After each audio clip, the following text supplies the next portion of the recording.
Bueno, muy buenas tardes, muy buenas noches, quizás para algunos es un gusto estar compartiendo el día de hoy con todos ustedes. El día de hoy vamos a estar compartiendo este panel que se denomina La importancia de la evaluación para la sociedad civil. Es un panel que se hace en el marco del seminario Evaluar para Transformar, que tiene por objetivo intercambiar experiencias y retroalimentar a los participantes sobre la importancia de la evaluación como acción para la transformación en los distintos ámbitos local, nacional e internacional en relación con los temas de infraestructura, agroindustria, innovación y el que nos compete hoy, que es sociedad civil. Así que es un gusto contar con todos ustedes, comentarles un poquito cómo va a ser la dinámica de este espacio. Vamos a contar con tres excelentes panelistas. Yo los voy a presentar. Ellos tienen 12 minutos para compartir su ponencia. Y luego al final de las tres ponencias vamos a dar el espacio para compartir las preguntas que tengan. Así que quienes quieran hacer preguntas las pueden ir anotando y lo hacemos entonces al final de las ponencias. Ya para arrancar entonces con el primer panelista, él es Daniel Pérez Montes, representa a la Universidad Anahuac de Oaxaca, tiene una licenciatura en Ciencias Políticas y licenciatura en Desarrollo Internacional, una maestría en Planeación y Políticas Públicas, un doctorado en Administración, un diplomado en Evaluación Socioeconómica y en Equidad de Género. Es consultor electoral, secretario técnico legislativo, director de elecciones por sistemas normativos indígenas, coordinador general de planeación educativa, coordinador general de la reforma de Estado, jefe de la unidad de evaluación de acciones de gobierno, director de investigación y difusión en la Secretaría de Asuntos Indígenas, asesor de la Coordinación de Planeación para el Desarrollo de Oaxaca. Sus logros principales es la coordinación de campañas, la organización de elecciones en municipios indígenas, la conducción de una comisión legislativa de asuntos indígenas y afromexicano, la coordinación de la política legislativa de asuntos indígenas, también y de la política educativa en Oaxaca, la conducción de un proceso de reforma del Estado, asesoría en la planeación y evaluación de proyectos estratégicos. Y él nos va a hablar hoy de la evaluación de la información en la era del conocimiento. Así que Daniel, un gusto y la posta es tuya. Muchas gracias, Andrea. Muchas gracias a todos los participantes por la oportunidad de ser parte de este importante seminario. Si me permiten, voy a compartir mi pantalla para empezar la presentación que tengo lista.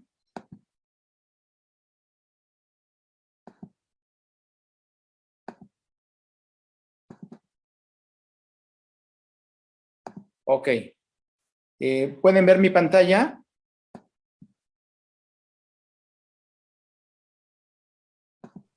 Sí, Daniel, estamos viendo. Perfecto. ¿Quieres poner en modo presentación? Ahí sí. abajo. Perfecto. Ok. Mi tema se llama evaluación de la información. Es un tema para mí muy importante que me gustaría analizar y debatir con ustedes, porque es un tema que me parece de la mayor relevancia en la actualidad. Empiezo con esta primera gráfica, donde hablo sobre la evolución en la generación de la información en el mundo. Como pueden ver ustedes en la gráfica, la información que hemos generado en la última década es inmensa. Estamos creando información de manera exponencial, mucho más de lo que habíamos generado en la historia de la humanidad. Antes del 2010 se hablaban de exabytes todavía, pero a partir del 2010 diversos estudios y análisis han identificado una información muy importante en todo el mundo en volumen de zettabytes. ¿Sí? En el 2010 se calcula que se generaron 2 zettabytes de información, y como pueden ver ustedes en la gráfica, al año siguiente se duplicó, y en el 2013 se había duplicado nuevamente, y así sucesivamente al fin de que en este año 2022, al finalizar este año, estaremos hablando de aproximadamente 100 zettabytes de información que se ha generado, se ha almacenado, se ha compartido, se ha reproducido en el mundo. Solamente como una anotación, pongo aquí en el margen derecho, para los que muchos no estamos familiarizados con las unidades de almacenamiento de información, pero un zettabyte equivale a 1,000 millones de gigabytes. Es una información muy grande que estamos generando cada año y que, si bien es cierto que representa una gran oportunidad, también representa retos importantes de cómo manejar y cómo verificar la calidad de esa información que estamos generando para que tenga una verdadera utilidad social. Esta generación de información está vinculada, obviamente, con la siguiente diapositiva, que es la evolución de los usuarios en Internet en el mundo. Como podemos ver esta gráfica, hace un par de décadas había muy poca gente que tenía acceso y tenía la posibilidad de conectarse a Internet. Incluso a inicios del siglo, de este nuevo siglo, a inicios de este nuevo milenio, en el año 2000, había aproximadamente 283 millones de personas en todo el mundo que tenían la posibilidad de conectarse. Eso ha cambiado radicalmente y de acuerdo a diversos reportes, en este caso hago referencia al reporte digital del mundo 2021, se estima que en este año tienen acceso a Internet más de 5,000 millones de personas. Estamos hablando de aproximadamente el 65% de la población mundial tiene acceso a Internet. Obviamente este es un promedio, estas son estadísticas que se promedian, pero hay diferencias entre zonas rurales, entre zonas urbanas, hay diferencias entre algunos países que otros. Para ilustrar lo que estoy comentando, en el Censo Poblacional de México 2020, se contabilizó que el 72% de la población mexicana tenía acceso a Internet. Digamos que estamos por arriba de la media de este 65% de lo que les estoy comentando. En México el 72% tiene acceso a Internet y seguramente en otros países habrá quienes tengan más o menos acceso a Internet, pero aquí el punto es que cada vez hay más personas conectadas a Internet, cada vez hay más información que se genera. Y también para ilustrar esto que estoy comentando, me gustaría compartir la 9ª edición de una infografía que hace la empresa Domo, que es una empresa especializada en inteligencia en negocios. Desde hace 9 años han elaborado una infografía que se llama Los datos nunca duermen. Y año con año identifican el volumen de cantidad que se comparte, más bien que se crea y se comparte en diferentes plataformas. Para tener una ilustración, en el 2021, por cada minuto se compartían 240,000 fotos en Facebook, 65,000 fotos en Instagram, 575,000 tweets se publicaban en Twitter, se veían 167 millones de videos. Sí, por cada minuto, estoy comentando, sí, se hacían 5.7 millones de búsquedas en Google. Estoy hablando de una cantidad impresionante de se comparte información, se genera información, se descarga información de Internet. Es una cosa impresionante que tenemos que buscar la manera de cómo darle seguimiento a la calidad de esta información que estamos generando. Comparto con ustedes esta gráfica que retomé del reporte mundial digital 2022, donde señala cuáles son los principales motivos de las personas que accesan a Internet de la población de 16 a 64 años de edad.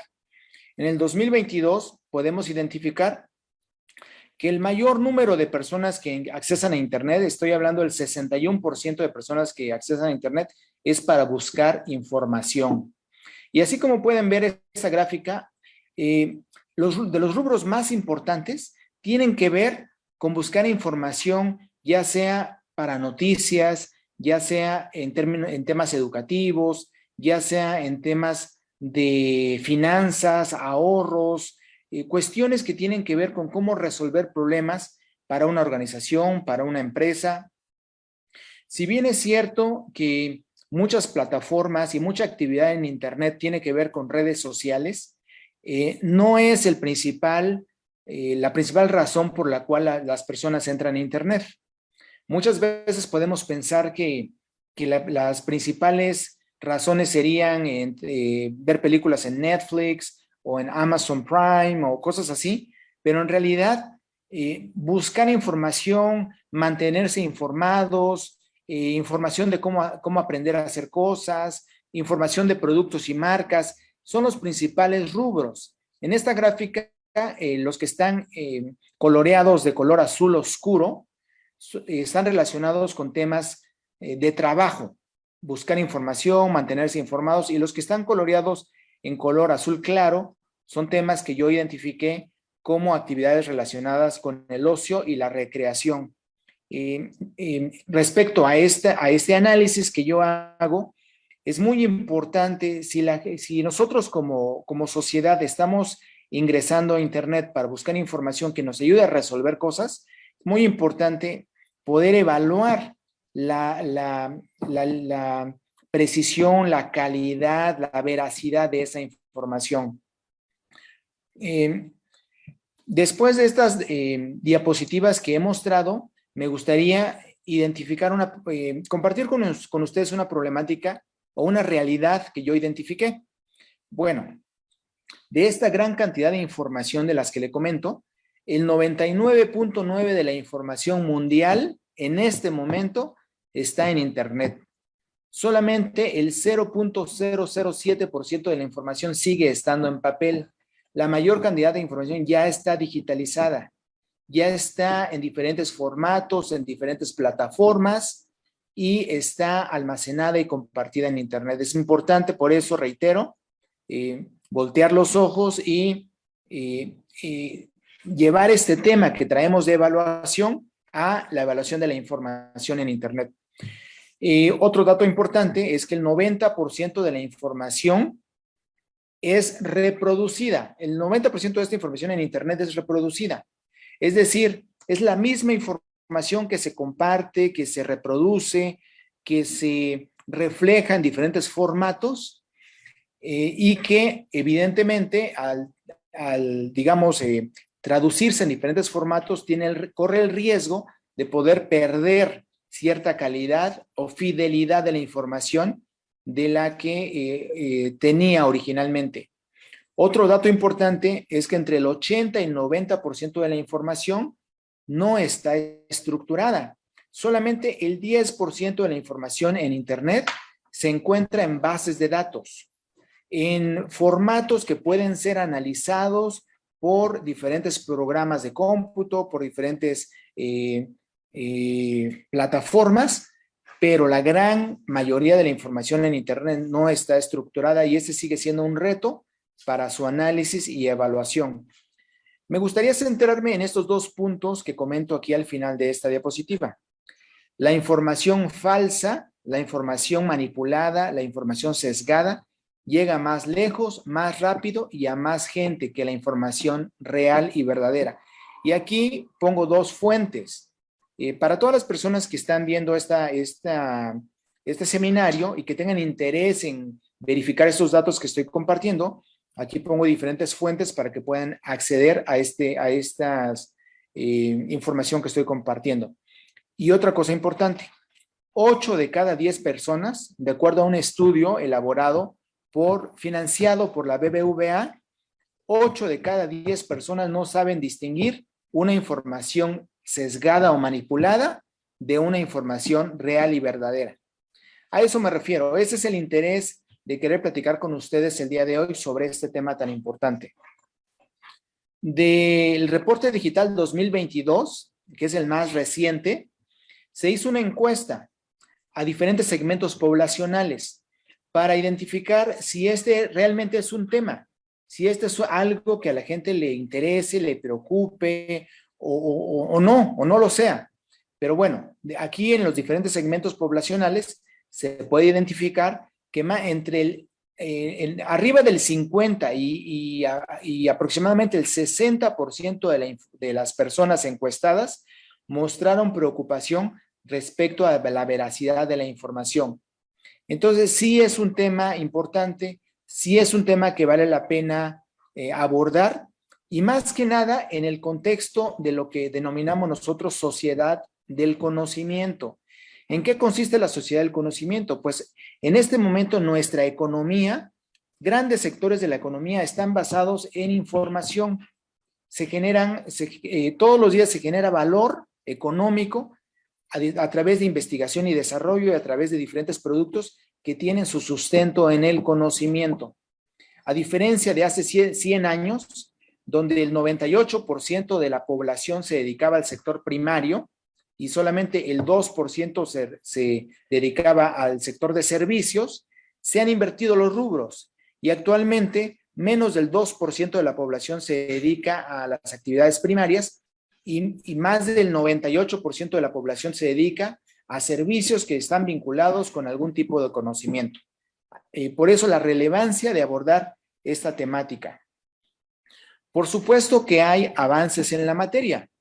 Hay esfuerzos que se han desarrollado y aquí me gustaría compartir con algunos de estos esfuerzos con ustedes. Por ejemplo, Twitter.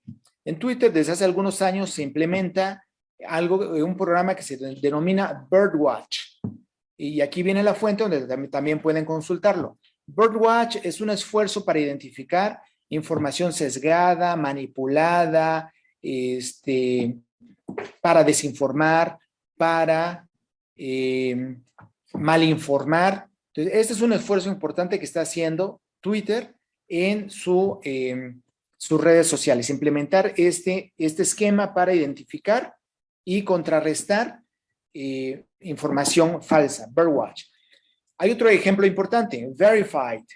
Este es un esfuerzo que desarrolló las Naciones Unidas apenas con el inicio del COVID-19. Tiene apenas desde que empezó la pandemia y fue precisamente porque, no sé si ustedes recordarán, pero al inicio de la pandemia había mucha desinformación, había muchos rumores, había incluso información tendenciosa y alarmista que en lugar de ayudar generaba pánico y generaba miedo en la sociedad. Entonces las Naciones Unidas implementaron un esquema, este esfuerzo que se llama Verify respecto al COVID-19 que nos permite y que permite a los países y a las organizaciones relacionadas con este esfuerzo poder identificar la información falsa de la información sesgada o manipulada. Hay otro esfuerzo que se llama Who Is, que es una manera de identificar quién está detrás de un dominio en la web, quién está detrás de una dirección en la web. A veces podemos ver una página que parece que tiene información legítima, parece que tiene información confiable, pero si hacemos el esfuerzo de ingresar o de ver o de verificar o de buscar quiénes están detrás, quiénes patrocinan, quiénes financian, quiénes son los dueños de estos dominios en la web, podríamos identificar si hay algún interés económico, algún interés político, si están vinculados con una fundación empresarial, si están vinculados con algún partido político. Es un esfuerzo que vale la pena valorar. Hay otro esfuerzo que se llama PageRank. Este fue desarrollado por Google y es un sistema algorítmico a través del cual Google va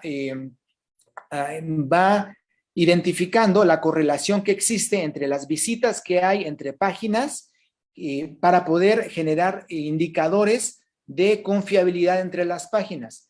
Entre más esté correlacionada las visitas que hacen a ciertas páginas que tienen una calidad en su información, se puede generar este ranking que hace Google para señalar cuáles páginas son más confiables que otras. Hay otro esfuerzo que me gustaría compartir que se llama TinEye. TinEye también es un esfuerzo en Internet que ayuda a identificar imágenes manipuladas. ¿Cuántos de nosotros no nos hemos encontrado una foto, por ejemplo, señalan que hay un problema en México, pero la foto corresponde a Argentina o a Chile. O señalan que hay un problema en Sudamérica y esa foto corresponde a algún país europeo.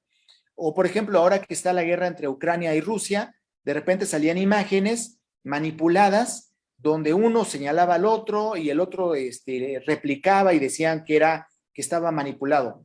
TinEye es un esfuerzo en donde podemos subir una imagen y nos lleva al formato original para identificar si hubo manipulación de esas imágenes.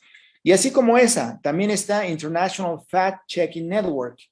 Este es un esfuerzo muy interesante porque es de la sociedad civil.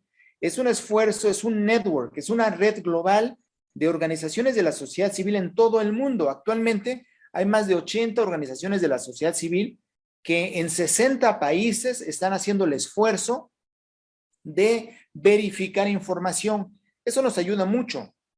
Ayuda a identificar información falsa, información manipulada, sesgos en la información, fake news, y va creciendo. Grandes empresas como Facebook ya están utilizando muchos de estos esfuerzos, entre ellos International Fact Checking Network. Otro proyecto, otro esfuerzo se llama The Trust Project y es también Daniel, ¿sí? nos quedan ya 2 minutitos para ir cerrando, ¿sí? Bueno, sí. Bueno, entonces adelanto con las perspectivas. En términos de perspectivas, ¿qué va a pasar? ¿Hacia dónde debemos de orientar nuestros esfuerzos? Bueno, en los últimos años se están desarrollando más tecnologías de machine learning o inteligencia artificial. Y eso nos ayuda mucho, pero no lo hacen de manera autónoma. La inteligencia artificial todavía no tiene la habilidad de entender el lenguaje humano y los criterios que necesitamos para tomar decisiones de manera independiente y digamos, eliminar información sesgada. Por el momento, estas herramientas de inteligencia artificial sí nos ayudan a identificar con mayor rapidez información falsa. Y en muchos casos lo hacen agrupando artículos con la misma temática, ya sean artículos de texto, ya sean en otros formatos, pero aceleran la revisión y confrontan la veracidad, pero sí requieren de una intervención humana. Dejar que las máquinas censuren información por sí mismas sería problemático, porque el conocimiento humano constantemente está en evolución y siempre estamos rompiendo las barreras del conocimiento. Necesitamos establecer criterios de apertura científica y trabajar de la mano con la inteligencia artificial. Y para finalizar, esta problemática necesita ser abordada no desde la perspectiva nada más de centrarnos en cómo se crea y se propaga la información falsa. Es decir, no solamente desde el aspecto de cómo se genera y se comparte, sino el problema principal es poner mayor atención en la demanda social que existe de este tipo de información. ¿Por qué hay tanta gente que busca? ¿Por qué hay gente que se deja llevar por información sesgada, manipulada, alarmista, tendenciosa? Hay un problema social que tiene que ver con nuestro contexto, este contexto en el que del relativismo y de la posverdad. Termino con esto diciendo de que la posverdad es la distorsión deliberada de una realidad, poniéndole mayor atención a las emociones y creencias. Y esto lo hemos visto muchas veces, principalmente en los temas políticos, campañas políticas y en temas que tienen que ver con intereses económicos de grandes empresas. Creo que se me acaba el tiempo. Andrea, te agradezco mucho y bueno, está mi presentación para todos los participantes y las preguntas estoy para servirles.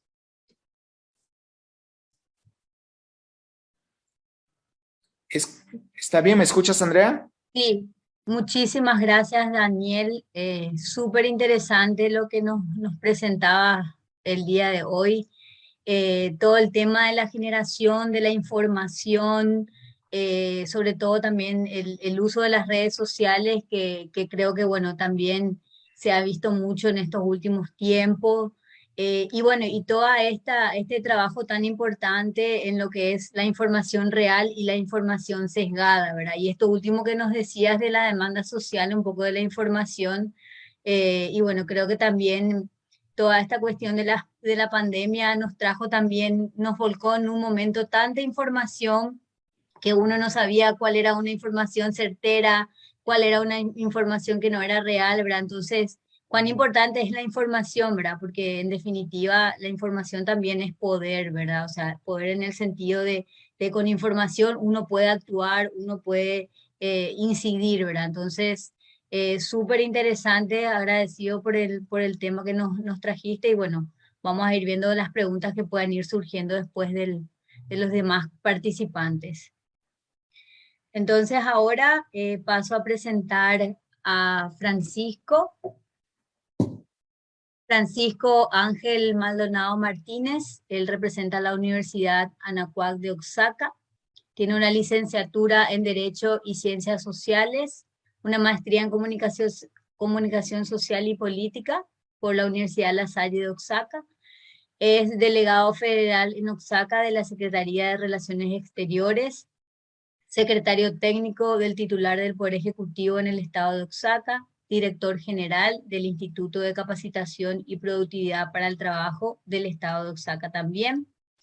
Su logro principal es campeón estatal de oratoria, fundador de la Asociación Civil Adelante Fuerza Juvenil Oaxaqueña y es activista político. Él nos va a presentar el día de hoy la evaluación de la participación de la sociedad civil en la construcción de políticas públicas en materia de energía eólica en el estado de Oaxaca. Así que muchas gracias también, Francisco, por estar el día de hoy. Compartir. A ver. Listo. No sé si ya se puede ver. Sí, ya estamos viendo, Francisco. Ya, ¿Podrías dar modo presentación? sí, ya estoy. A ver. Ok. Ok, a ver. Listo. ¿Ya aparece? Sí, estamos viendo, si ahí abajo le das clic en la figura que es como una copita, ahí se nos va a presentar completo. Sí, Abajo es. mismo, que todavía estamos viendo, pero de todas maneras se ve bien, sí, no hay Sí, problema. a ver.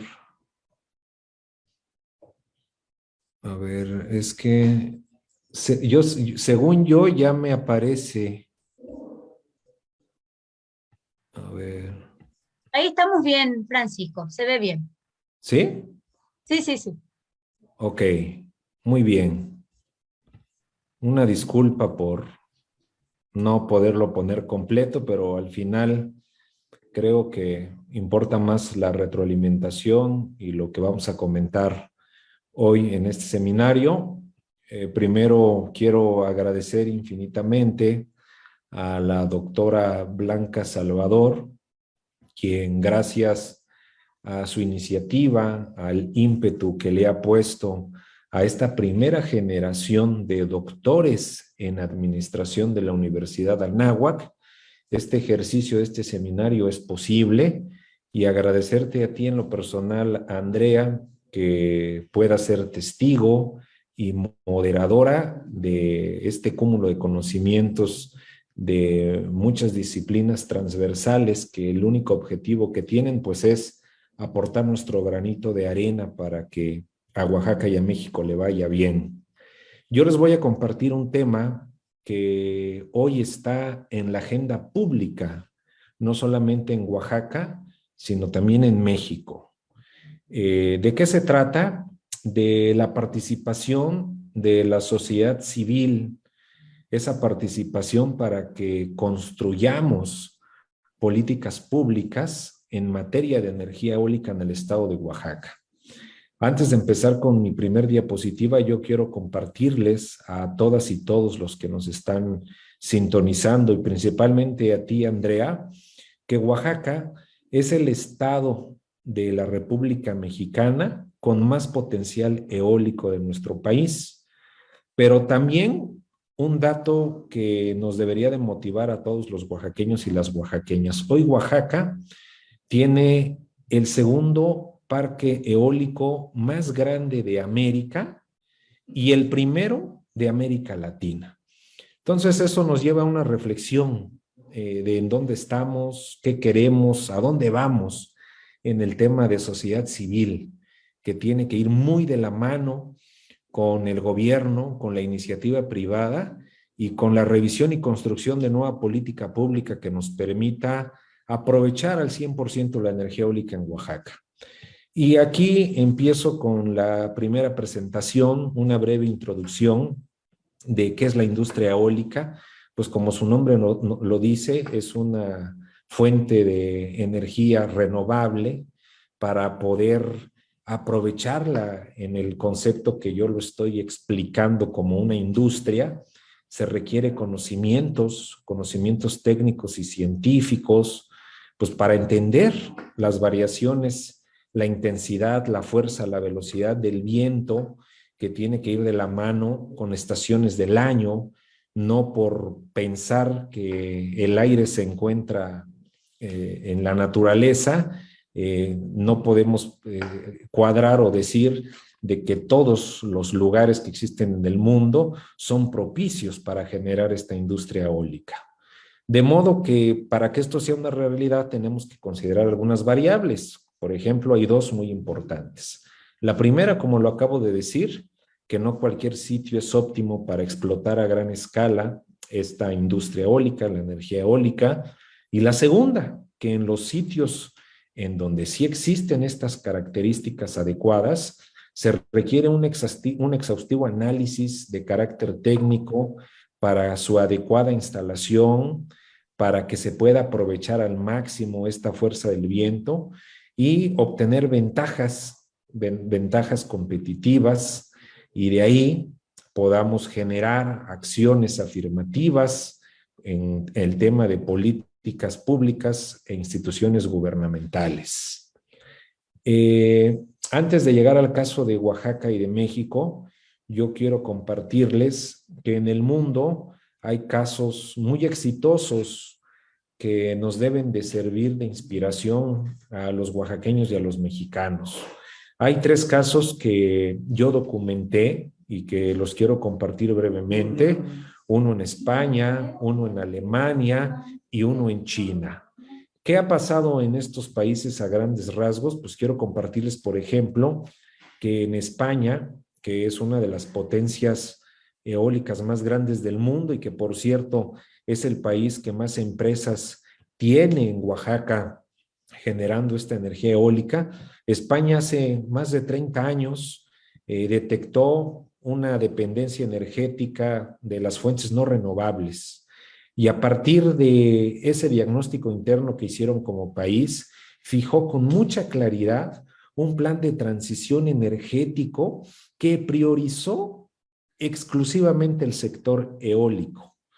Este ha trascendido durante muchos gobiernos y es algo que en México no se repite. Cada 6 años que cambiamos de administración, hay una visión diferente de lo que hay que hacer con la política pública. En España, desde hace 30 años, a pesar de que los ha gobernado una infinidad de ideologías políticas muy distintas y opuestas, este tema eólico ha permanecido, ha trascendido todos los gobiernos, y esto le ha permitido que hoy en día exista una colaboración ordenada y respetuosa de la industria eólica con sus comunidades autónomas, ¿sí? Hay una sana competencia y es un país que se ha convertido hoy en la actualidad en un país muy competitivo en este tema de la industria eólica.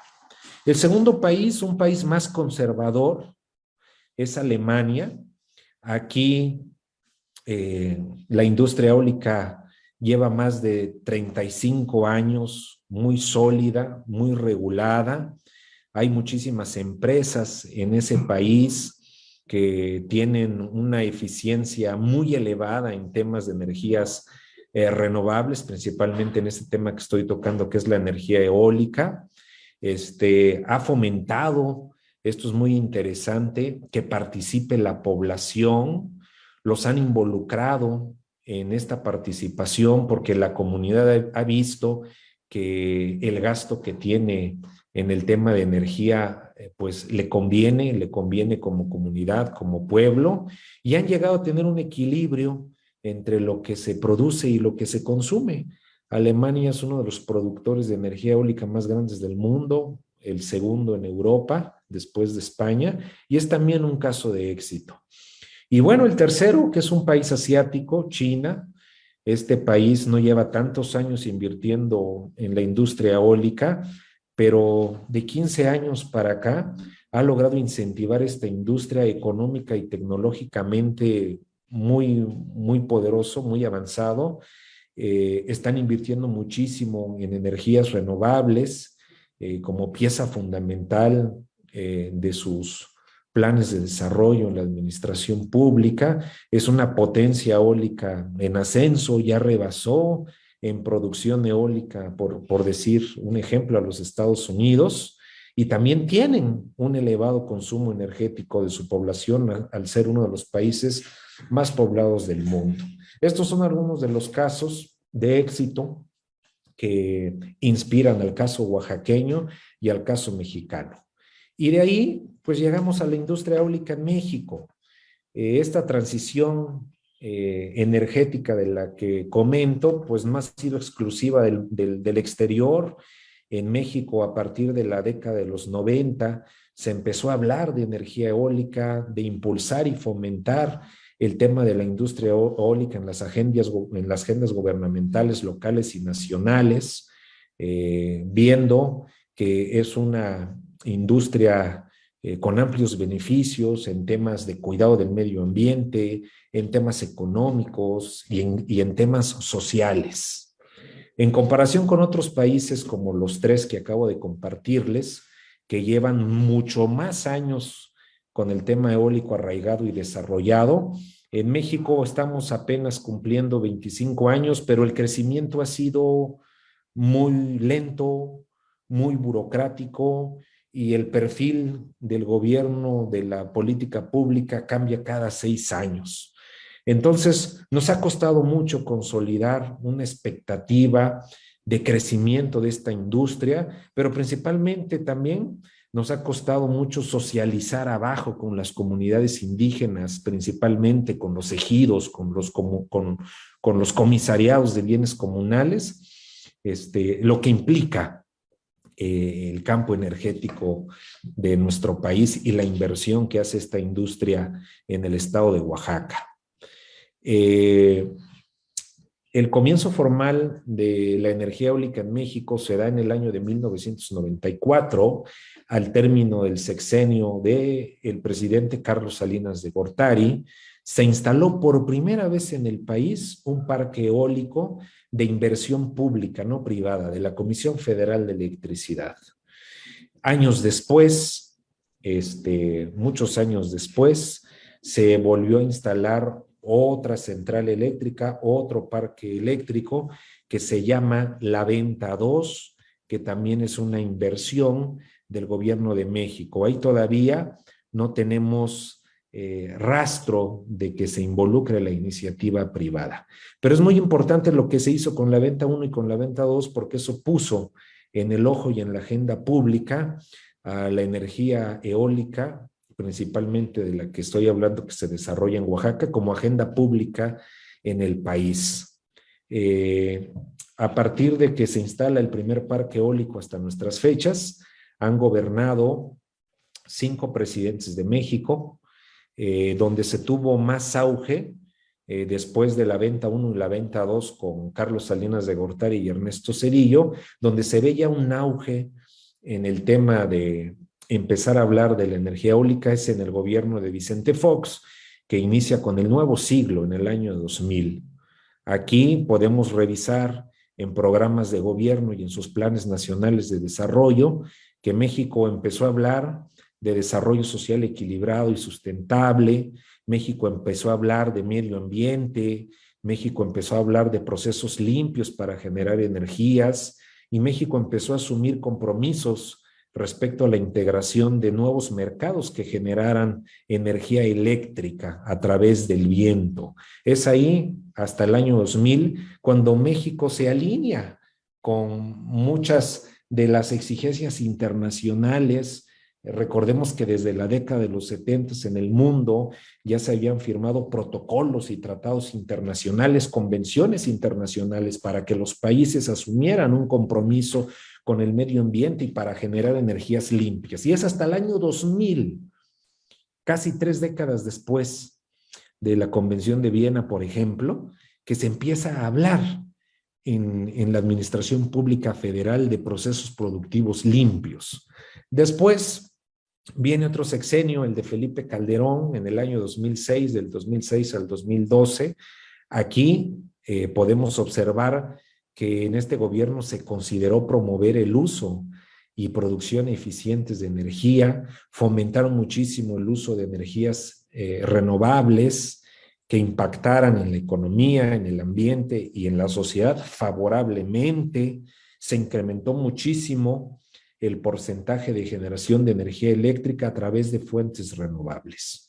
Y es así como llegamos 6 años después, en el año 2012, a la administración de Enrique Peña Nieto, que encabezó muchas reformas profundas en México, una de ellas una reforma energética, en un capítulo principalmente donde cuadra lo de la energía eólica, que se llamaba México Próspero. Aquí se trató de impulsar el crecimiento y el desarrollo económico con respeto al medio ambiente. ¿Qué se planteó en esta administración a partir de la CENER? Una reducción gradual de la dependencia de combustibles fósiles mediante el impulso de fuentes alternativas de energía. Y llegamos a la administración actual del presidente López Obrador, donde se da un giro muy brusco de 360 grados. Porque si bien se plantea, por una parte, rescatar el sector energético de México, que en su visión de política energética consiste en rehabilitar la industria petrolera y modernizar las centrales hidroeléctricas, no se ha contemplado impulsar, multiplicar las energías renovables, en este caso el tema que nos interesa, que es la energía eólica. Entonces hay un nuevo dilema, hay un nuevo paradigma en esta administración federal de qué va a pasar con una industria eólica que pintaba para tener un auge muy importante en los próximos años y que por el momento pues sufrió una pausa y un giro de 360 grados. Es así como llegamos a lo que yo planteo en esta participación. ¿Qué queremos hacer? ¿Qué estamos haciendo la sociedad civil en materia de política pública de energía eólica? Yo, como lo vengo planteando, desde el año 2000 al 2018, hace 4 años, son casi 18 años, habíamos observado que se estaba hablando de energías renovables, que había discusión en las comunidades indígenas, que había una visión que si bien no era completa, se estaba desarrollando y robusteciendo en las administraciones federales, y que hoy, como lo acabo de mencionar, pues se puede apreciar que la industria eólica ha pasado a segundo término y en primer término la energía tradicional, la energía petrolera y la industria hidroeléctrica. Y por eso hago yo la pregunta, en este contexto, en este nuevo contexto, ¿cuál es la participación de la sociedad civil? ¿Qué está haciendo la sociedad civil? ¿Qué ha hecho la sociedad civil? ¿Qué estamos planeando a futuro la sociedad civil? Y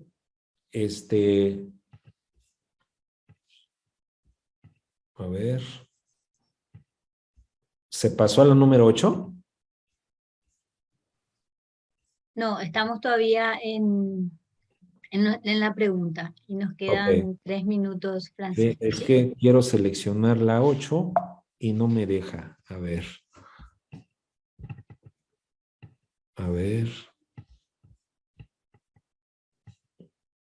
Tengo problemas para, a ver. ¿Me permite volver a cerrar la diapositiva? Sí, claro. Se atoró esto. A ver.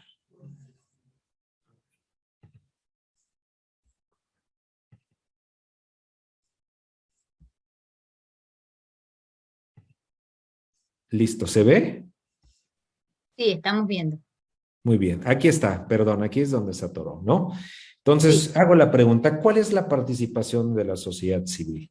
Bueno, pues para poder participar debemos conocer nuestro marco jurídico. Un ciudadano que no conoce el contexto jurídico donde vive está condenado a no saber qué opinar para tener un equilibrio en la comunidad. ¿Y qué vemos? Pues vemos que el marco normativo se divide en 3 rubros principales: el internacional. Ahorita les hablé de algunas convenciones, de algunos tratados. ¿Qué es lo importante saber? Que pues hoy en el mundo hay una visión de sustentabilidad, de cuidado del medio ambiente, de inversión en energías limpias, de tomar en cuenta las comunidades indígenas. A nivel nacional, pues es nuestra Carta Magna, la Constitución Política de los Estados Unidos Mexicanos. Para el tema de nuestro estudio nos interesa principalmente lo que dicta el artículo 27 de la Constitución de México, y a nivel estatal, nuestra Constitución local, para tema de nuestro trabajo, el artículo 113 de la Constitución de Oaxaca.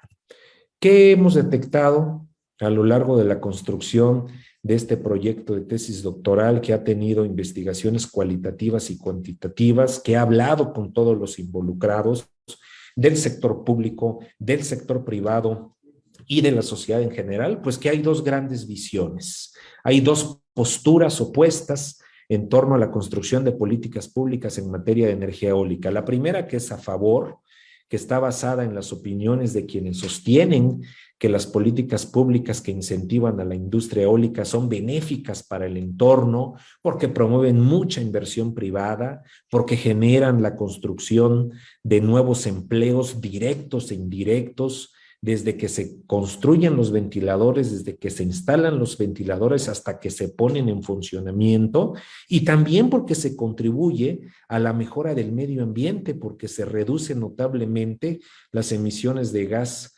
invernadero a la atmósfera. Estas opiniones a favor nos dice que la industria eólica impacta favorablemente en la construcción de mucha obra social en las comunidades donde se instala. Pero también tenemos otra visión, otras posturas totalmente opuestas, que son muchísimas en Oaxaca y muchísimas comunidades que están en contra. ¿Y qué nos dicen? Que pues estas políticas públicas que promueven la industria eólica son perjudiciales para ellas, para ellos, porque ocasiona el despojo de sus tierras en sus comunidades locales, porque los beneficios no son directos para los habitantes originarios de las comunidades, porque existe contaminación de terrenos, daña el flujo de aves migratorias y en algunos lugares acentúa la contaminación auditiva. ¿Qué es importante mencionar? Que para evaluar esta participación del sector social que yo planteo en la construcción de políticas públicas en materia de energía eólica en el estado de Oaxaca, es necesario dirigirnos a estos actores que interactúan todos los días con esta infraestructura eólica que está instalada en sus comunidades. Al respecto, yo he identificado que el sector social en Oaxaca se integra por 2 elementos muy importantes, muy visibles. Uno, que es la sociedad civil, y el otro, que es la organización ejidal y o comunal, que es la gran propietaria de todas las hectáreas donde ahorita se han instalado estos parques eólicos.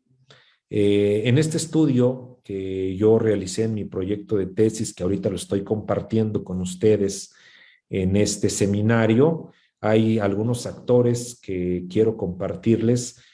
Participaron conmigo en la construcción de esta visión por parte de la sociedad civil. tuve la oportunidad de hablar con Irán Santiago, que ha sido un líder de la sociedad civil vinculado al magisterio oaxaqueño, y con un empresario muy exitoso del Istmo que se llama Adrián Pineda.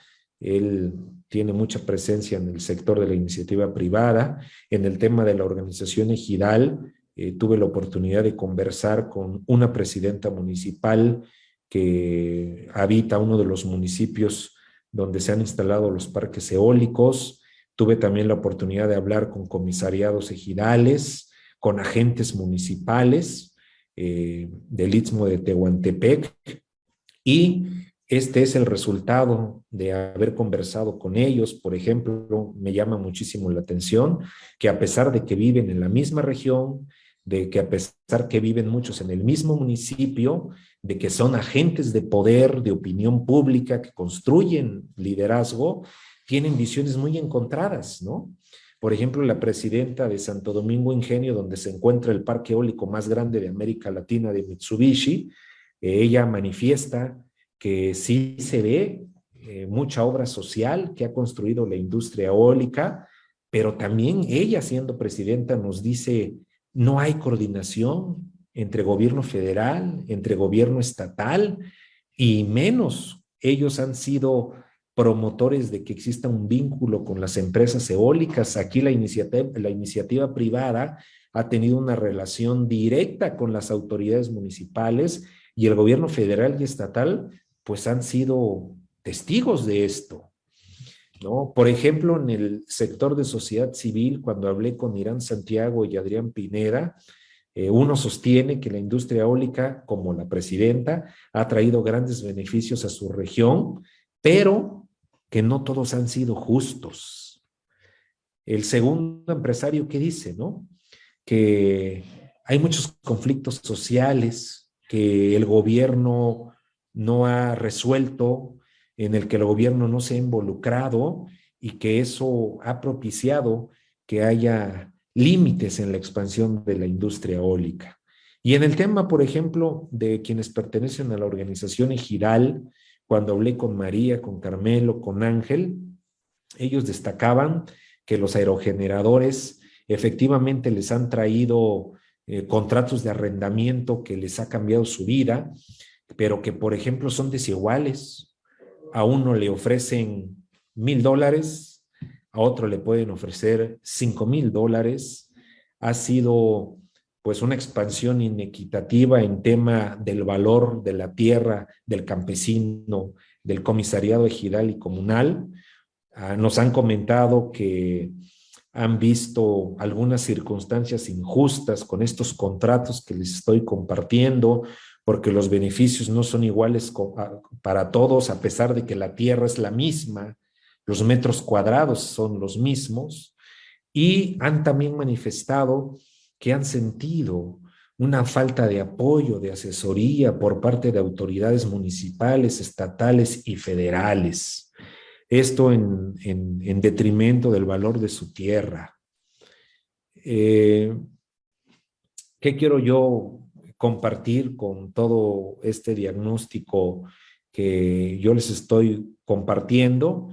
Que hemos detectado que a nivel de sociedad civil y de organización ejidal sí se perciben beneficios, tanto en lo individual por esta renta de terrenos como en lo colectivo, porque hay mucha obra social, pero también se hace evidente que al margen de aspectos relacionados con temas de índole ambiental o energético, la preocupación entre todos los pobladores es que hay una ausencia de presencia, de ayuda, de asesoría, de unión con autoridades estatales y federales.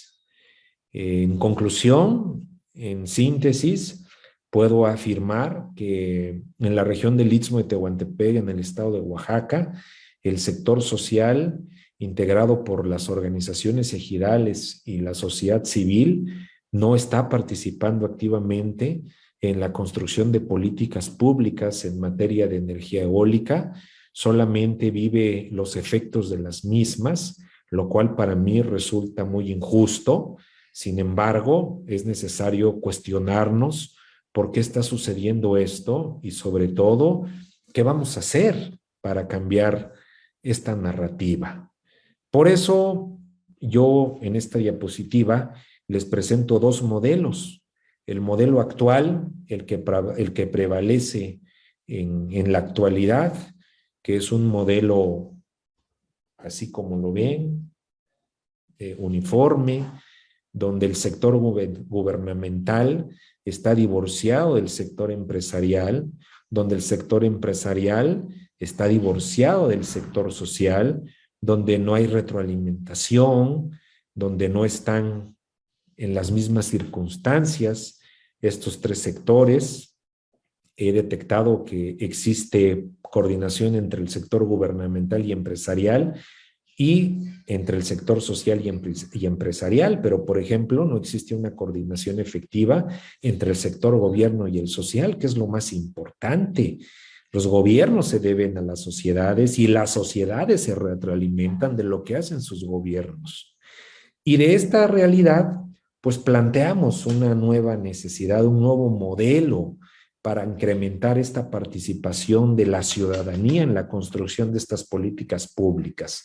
Y el modelito pues es el mismo, pero más dinámico, más equitativo, en más conversación, donde el sector social habla con el sector gubernamental, donde el sector gubernamental habla con el sector empresarial y viceversa.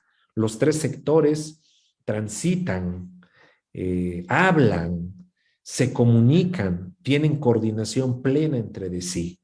Yo estoy convencido que solo de esta manera podemos garantizar una efectiva participación de la sociedad civil y una efectiva participación de la organización ejidal que se encuentran, en donde se encuentran nuestras comunidades en el Istmo de Tehuantepec. Francisco, si vamos terminando. Sí, claro. ¿Qué quiero yo agregar? Que la energía eólica en el Istmo de Tehuantepec, en Oaxaca, es un área de oportunidad inmensa. Estoy convencido que tanto el sector empresarial como el sector gubernamental, como la sociedad civil, podemos ganar si encontramos cómo aterrizar este modelo que les acabo de compartir. Creo que hace falta muchísima coordinación. Creo yo, soy abogado de rama, me he involucrado como activista fuera del gobierno y como funcionario dentro del gobierno. Soy una persona que cree en las instituciones gubernamentales, que cree en las políticas públicas como medios que nos permitan facilitar y llevar a cabo muchas tareas que nos van a permitir crecer como sociedad. Podemos hablar de eficiencia energética, nos ayuda, claro que nos ayuda. Podemos hablar de cuidado del medio ambiente, claro que la industria eólica nos ayuda a cuidar el medio ambiente. Podemos hablar de que puede haber muchísima obra social con más inversión de energía eólica. Claro que puede ser una realidad porque ha sido también una realidad. Podemos hablar del respeto a nuestras comunidades originarias, donde a nuestros pueblos indígenas, a través de las consultas populares, se les tome en consideración para que estas grandes inversiones lleguen al Istmo de Tehuantepec. Claro que se puede hacer. También soy de los convencidos que nuestro marco jurídico federal, que nuestro marco jurídico estatal y municipal es obsoleto, que no ha crecido a pasos agigantados como lo está haciendo la industria eólica y que el Estado no puede seguir siendo espectador como la sociedad civil. No podemos concebir nueva política pública y no podemos concebir participación social si no tenemos también un marco jurídico adecuado a nuestra realidad del siglo XXI. Y bueno, creo que al final lo que nos tiene que preocupar también como propuesta es fortalecer estas instituciones que ya tenemos, es revisar y crear nueva política pública en materia de energía eólica en el estado de Oaxaca, involucrar a la sociedad civil, involucrar a las poblaciones indígenas, involucrar a los comisariados, involucrar al ejido, y creo que Oaxaca, si vamos construyendo esta ciudadanía, puede cambiar visiblemente la realidad que hoy tiene en esta gran industria que se ha desarrollado a paso lento, pero que tiene mucho futuro y mucho crecimiento si los ciudadanos asumimos nuestro compromiso y nuestra responsabilidad social todos los días. Pues por mi parte es todo.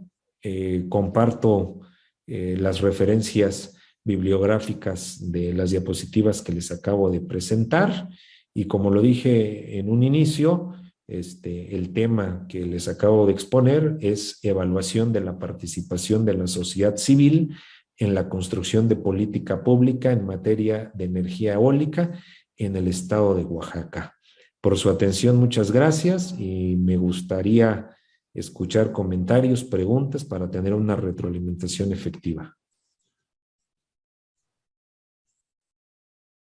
Muchísimas gracias, Francisco. Sin lugar a dudas, un tema sumamente interesante, los desafíos un poco del uso de la energía renovable y todo este desafío, esta pregunta que nos hacías, ¿verdad? ¿Cuál es la participación de la sociedad civil, sobre todo en esta temática, ¿verdad? Bueno, y esta última lámina también que mostraba un poco la interacción y sobre todo el valor ahí que tiene el sector social también en involucrarse dentro de estos procesos. Así que sin lugar a dudas un tema que hoy también es un tema muy importante con todo lo que viene a ser el cambio climático y bueno, el uso un poco de esta energía renovable también, cuán importante va a ser más adelante. Así que muchísimas gracias también por tu exposición. Y ahora pasamos con la tercera panelista. Ella es Dira Cilia Villanueva Hernández, representa a Las Panas Cocción, tiene una licenciatura en Pedagogía por la Universidad Nacional Autónoma de México y diplomados de evaluación y monitoreo impartidos por GIPAL y el Centro para el Aprendizaje en Evaluación y Resultados para América Latina y el Caribe. La experiencia profesional: tiene 10 años de experiencia en monitoreo de evaluación de programas educativos y sociales en organizaciones de la sociedad civil. Actualmente es subdirectora de Las Panas Cocción, organización feminista que trabaja para contrarrestar la violencia hacia las mujeres y fortalecer su autonomía económica y emocional. Los logros principales han sido fortalecer el área de evaluación de una organización de la sociedad civil, establecer un modelo sostenible de evaluación y sistematización de la información en la misma. Y ella hoy nos va a compartir sobre aportaciones y retos de la evaluación en las organizaciones de la sociedad civil, una experiencia particular. Así que, Dira, muchísimas gracias también a vos por estar el día de hoy con nosotros. Muchísimas gracias, Andrea, también a los compañeros que me antecedieron, a quien nos esté acompañando. Voy a compartir pantalla para pues platicarles justo de esta experiencia particular, que pues es prácticamente pues mi experiencia en las organizaciones de la sociedad civil en torno al tema de la evaluación. Yo quiero platicarles en relación a mi experiencia en 3 organizaciones de la sociedad civil. Pues sí, justo platicarles esto que he identificado como las principales aportaciones de la evaluación en las mismas y algunos retos también. Las 3 organizaciones de las que les quiero platicar es de Las Panas Cocción, de la cual formo parte actualmente, del Centro de Asesoría y Promoción Juvenil AC, o Casa para Jóvenes, y de la organización Jaguares Jóvenes de Vida AC. Primero quisiera platicarles un poco en relación a qué hace cada una de estas organizaciones, y para después pasar justo a las aportaciones y retos. En el caso de Las Panas Cocción, pues se trata de una organización feminista que está con sede en la Ciudad de México. y que busca contrarrestar la violencia hacia las mujeres a través del fortalecimiento de su autonomía económica y el acompañamiento psicoemocional. Su programa principal es un programa llamado Amasar para Sanar, en el que el modelo consiste es ofrecer capacitación en el oficio de panadería a mujeres de escasos recursos, a la vez que se dan sesiones de terapia individual y terapia grupal en torno a temas como para la identificación de las violencias vividas como mujeres, el fortalecimiento de herramientas para, y habilidades para salir de estas situaciones de riesgo, así como la formación de redes de apoyo entre mujeres. He sabido que una de las razones por las que las mujeres que viven violencia y que viven con las personas que son sus agresoras tiene que ver mucho con, o factores de riesgo con que tengan dependencia económica y con que van siendo aisladas, ¿no? Entonces, por eso en este programa se forman redes de apoyo y se capacitan en el oficio de panadería para fortalecer la autonomía o independencia económica de las mujeres. En este proyecto en particular, este programa, la evaluación, la última evaluación de resultados consistió en el levantamiento de encuestas de autorreporte antes y después de la implementación del proyecto, y también se realizaron entrevistas semiestructuradas con las mujeres participantes, así como un seguimiento de las mujeres que participaron en el programa 3 y 6 meses después. Y después, en el caso del Centro de Asesoría y Promoción Juvenil ACER, es una organización con sede en Chihuahua que pues trabaja, no tiene experiencia trabajando con niñez, con adolescencia y juventudes en situaciones de riesgo en materia de pues, prevención, reducción de daños, tratamiento de adicciones, interrupción de ciclos de violencia y reinserción educativa y social. En el caso particular de esta organización, yo participé en una evaluación de 2 de sus programas específicos que se llaman Jóvenes al 100, que se implementa en planteles de preparatoria o CECITECH, en el cual se ofertan a las y los jóvenes talleres que pueden ser de arte, de expresión literaria, que les permitan expresar y gestionar sus emociones. También la realización de proyectos de apoyo a la comunidad, es decir, que los jóvenes identifican algunos proyectos que podrían realizar para beneficiar a su comunidad inmediata, en sus planteles escolares o en las comunidades aledañas, y pues se fortalece pues también una serie de habilidades, su liderazgo, y también realizan sesiones sobre sus proyectos de vida, ¿no? Como poder proyectar, reflexionar en torno a su futuro. Y otro programa de esta evaluación en la que participé es el programa que se llama Va de Nuez, que en este caso lo que hacen es regularización para la reincorporación a la educación formal. Esto en el caso de pues niñez que está más o menos entre 8 y 14 años, que se encuentran fuera del sistema educativo por diferentes razones, están segregadas porque viven violencia, abandono de sus familias y han sido expulsados del sistema educativo. Entonces lo que se hace es les reciben en un centro que tienen y les dan este acompañamiento de regularización, buscando pues reinsertarlos en el sistema educativo, o cuando ya son mayores de 15 años y todavía no tienen sus certificados de secundaria, lo que hacen también es darles este acompañamiento para que pues puedan conseguir sus certificados de este nivel educativo.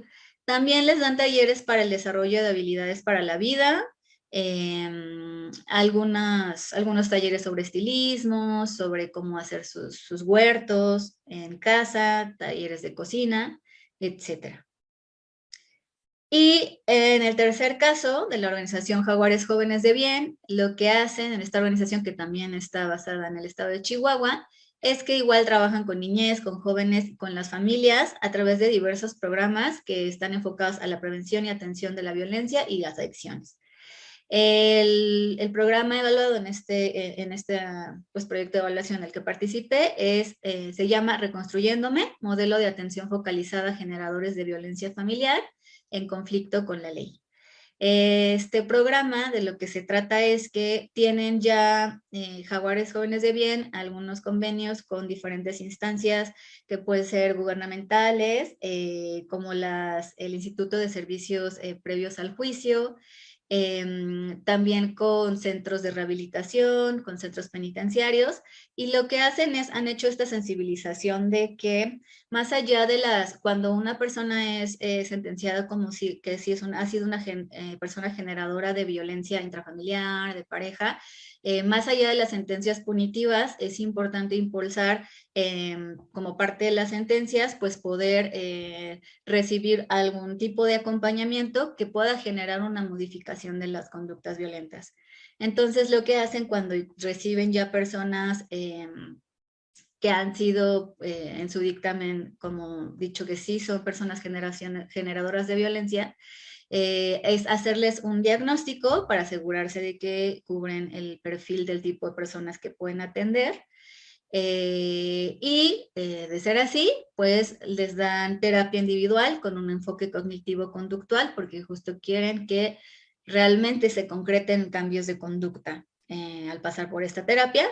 También les dan talleres psicoeducativos en donde pues fortalecen habilidades socioemocionales, habilidades interpersonales, para la resolución pacífica de conflictos o situaciones estresantes, así como talleres de atención plena, en los que lo que trabajan es poder tener mucha conciencia del cuerpo, previo a situaciones estresantes que les detonan pues estas reacciones iracundas o violentas, tener mucha conciencia de qué pasa previamente en sus cuerpos, esas señales fisiológicas que les alerten y les permitan reaccionar de manera distinta.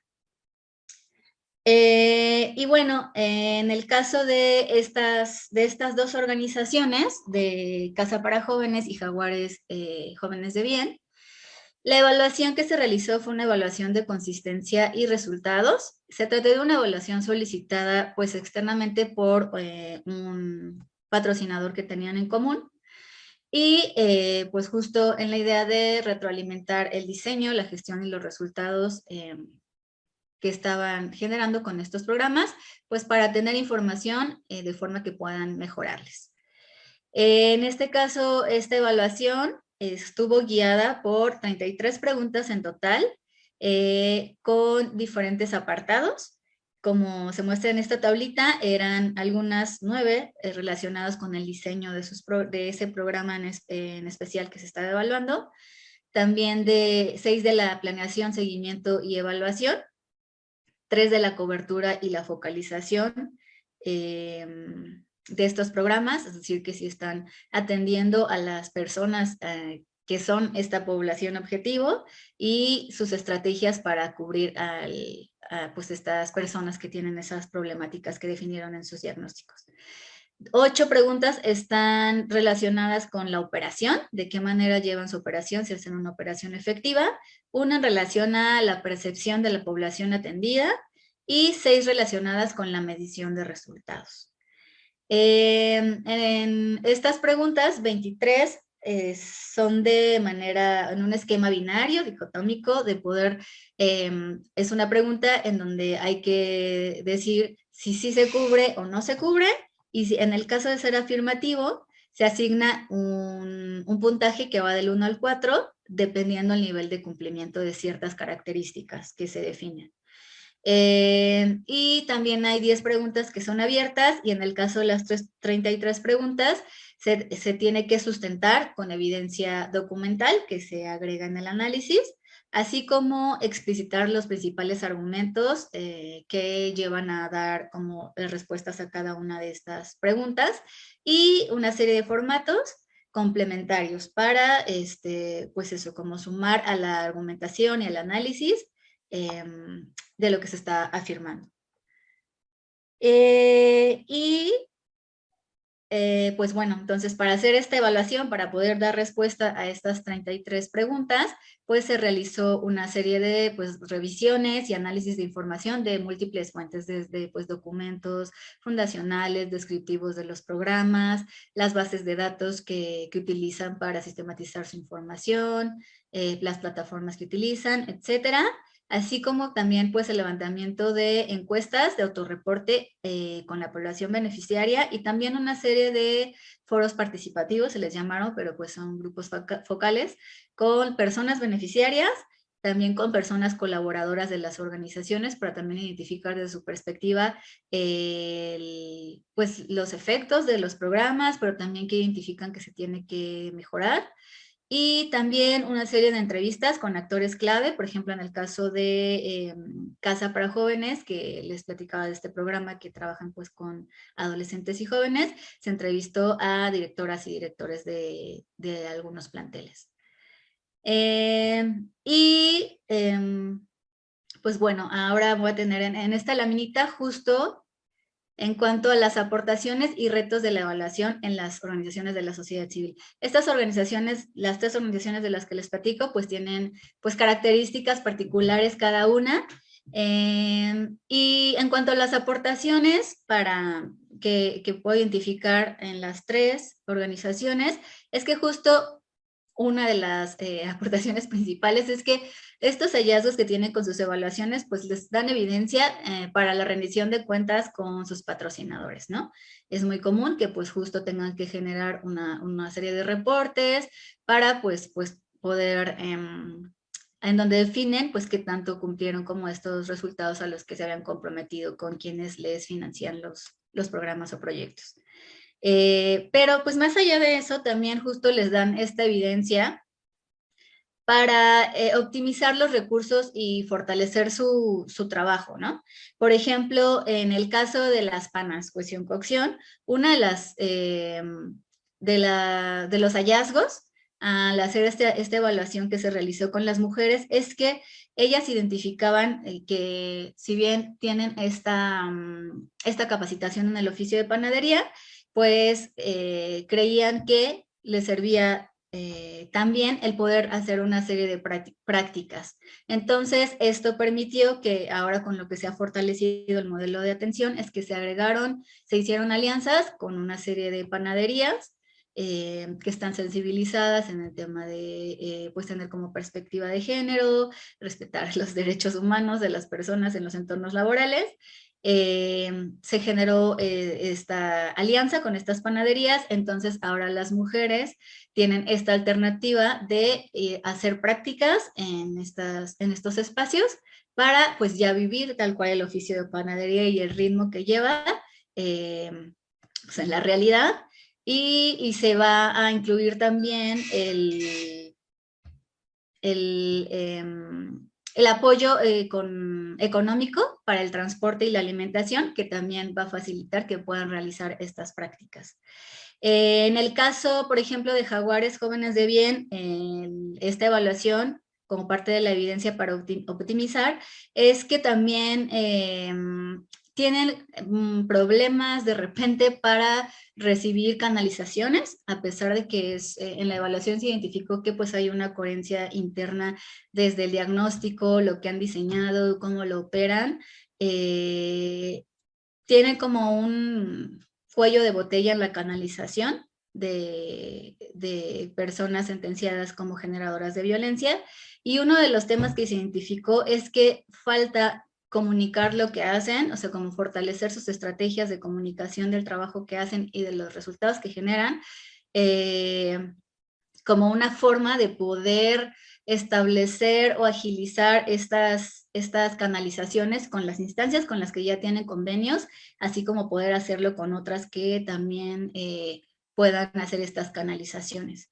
Y en el caso de la organización Casa para Jóvenes, una de las evidencias que permitirían optimizar sus recursos y fortalecer su trabajo es trabajar mucho en el diseño de su programa. Tienen como muchos bracitos de lo que trabajan con sus poblaciones beneficiarias, que han visto mucho en la experiencia que les funciona, pero que no como que no han dedicado el tiempo suficiente en el diseño para establecer por qué todo eso tiene, cuál es su hilo conductor, o cómo podría eso permitir hacer un análisis para que optimicen sus recursos, que por sí los recursos en las organizaciones civiles en la mayoría son limitadas.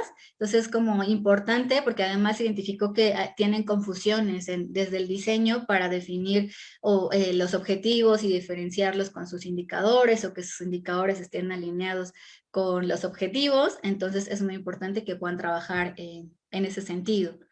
Otra de las aportaciones es la identificación del logro de los resultados, poder saber si sí están como cumpliendo pues tal cual con sus objetivos, que es una de las principales aportaciones. Y pues la identificación de áreas de oportunidad, ¿no? Que creo que también es uno de los aspectos como más ricos. En esta evaluación que hicimos, se entregó pues este reporte final en donde hay una serie de recomendaciones, muchas en diferentes sentidos, ¿no? Desde el diseño, poder definir de manera más precisa sus poblaciones objetivos, su problemática, algunos indicadores, tener más claridad, ¿no? Y que eso pueda también estar más alineado con cómo están operando, cómo sistematizan su información. Muchas veces pues son organizaciones que funcionan con pocas personas haciendo muchas cosas y que de repente dejan de sistematizar lo que hacen y a veces están repitiendo los mismos errores, ¿no? Entonces, pues esta identificación de áreas de oportunidad también es importante, pero justo tiene que ver después con los retos. Los retos es que justo las organizaciones tienen recursos limitados para evaluar y concretar las recomendaciones y acciones de mejora. Desde el tiempo, porque al ser pocas personas, pues siempre están muy enfocadas en lo urgente, en operar, y se queda pues hasta el final como aspectos estratégicos. Tiempo, recursos humanos, recursos pues monetarios, es parte de lo que enfrentan las organizaciones civiles. Para aprovechar lo que les aporta la evaluación, así como distintos niveles de vinculación con la evaluación, ¿no? En cuanto al interés que pueden tener en ella, la información que tienen en relación a qué es, ¿no?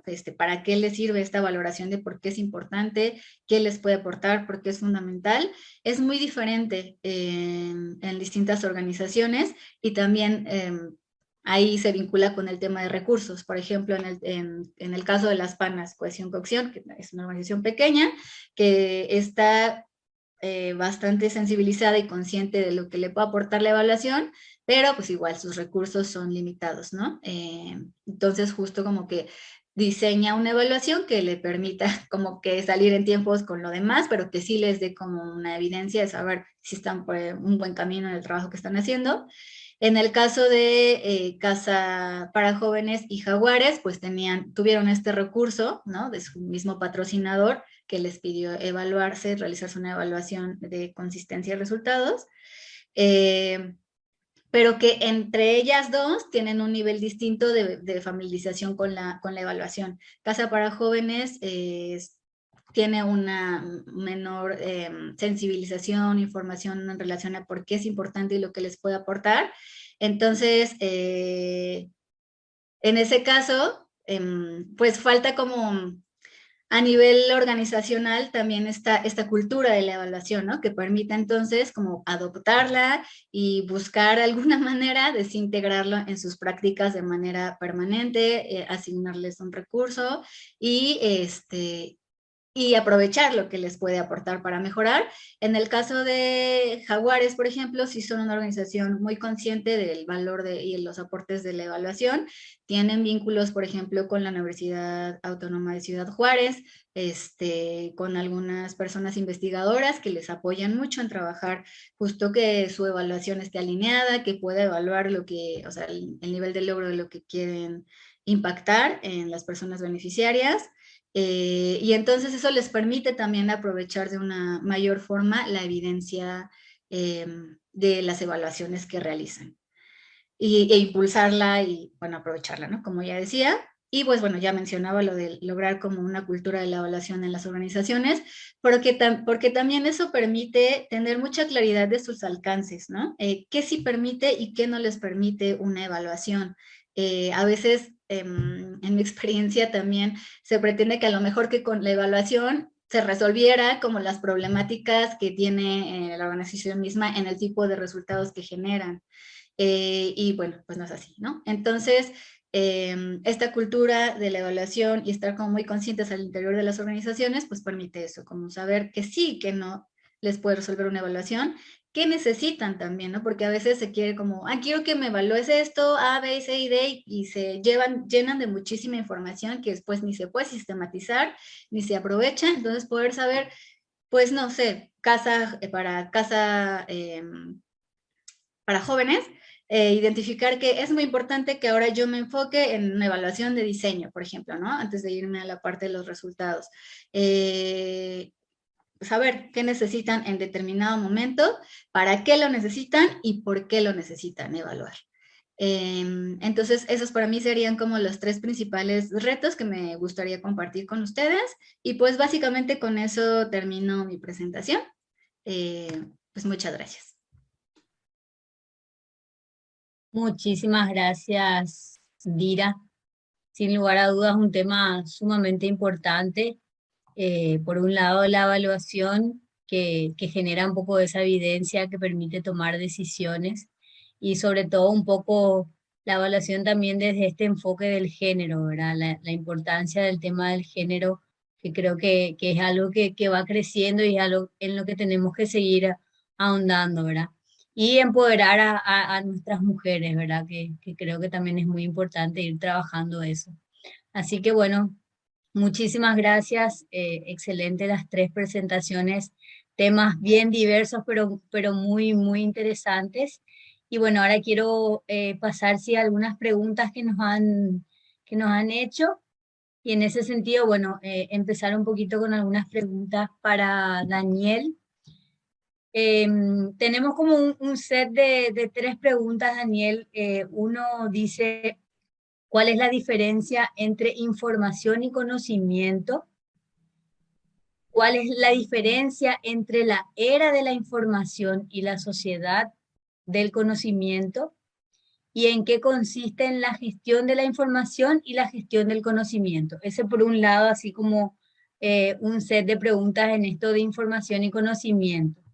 Y otra pregunta que refiere un poco a por qué es importante para la evaluación de las políticas públicas todo este bagaje de información del que hablaste en esta nueva era. Así que, Daniel, si nos podrías compartir un poquito las reflexiones en relación a estas preguntas. Con mucho gusto, Andrea. Muchas gracias por procesar y moderar esta mesa. La información es muy importante, por supuesto, pero no es lo mismo que el conocimiento. La diferencia entre la información y el conocimiento es que la información es un instrumento del conocimiento. Cuando hablamos de la era de la información, hablamos de esto que comentaba yo hace rato durante mi presentación, que es el desarrollo de tecnologías de la información y la comunicación, que permitió a partir de la década de los 70s la generación de mayores cantidades y volúmenes de información.